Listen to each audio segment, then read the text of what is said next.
এখন প্রত্যেকের জীবনে প্রায় একটাই সমস্যা, ভালো থাকাটা কমে যাচ্ছে।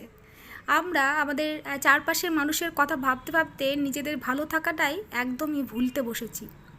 আমরা কখনো নিজেদেরকে জিজ্ঞেস করি না যে আমরা কি চাই, কোন জিনিসটায় আমরা ভালো থাকবো। বিশেষ করে আমরা মেয়েরা সবার কথাই ভাবি, সবার ভালো থাকা খারাপ থাকা সব কিছু নিয়ে ভাবি, শুধু নিজের ভালো থাকাটা ভুলে যাই।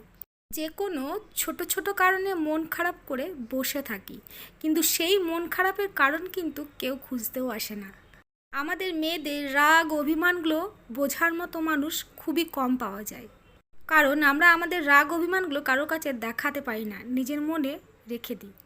তার পরিবর্তে কিন্তু মেয়েরা কিছুই পায় না, তাই সব কিছু ভুলে নিজেকে ভালো থাকতে হবে, নিজের জীবনটাকে উপভোগ করতে হবে, নিজের ছোট ছোট ইচ্ছেগুলোকে পূরণ করতে হবে, সবসময় খুশি থাকতে হবে।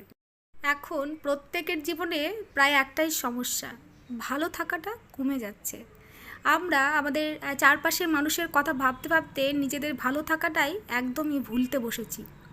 আমরা কখনো নিজেদেরকে জিজ্ঞেস করি না যে আমরা কি চাই, কোন জিনিসটায় আমরা ভালো থাকবো।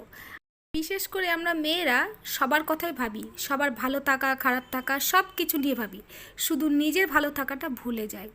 যে কোনো ছোট ছোট কারণে মন খারাপ করে বসে থাকি, কিন্তু সেই মন খারাপের কারণ কিন্তু কেউ খুঁজতেও আসে না। আমাদের মেয়েদের রাগ অভিমানগুলো বোঝার মতো মানুষ খুবই কম পাওয়া যায়, কারণ আমরা আমাদের রাগ অভিমানগুলো কারো কাছে দেখাতে পারি না, নিজের মনে রেখে দিই। তার পরিবর্তে কিন্তু মেয়েরা কিছুই পায় না, তাই সব কিছু ভুলে নিজেকে ভালো থাকতে হবে, নিজের জীবনটাকে উপভোগ করতে হবে, নিজের ছোট ছোট ইচ্ছেগুলোকে পূরণ করতে হবে, সবসময় খুশি থাকতে হবে।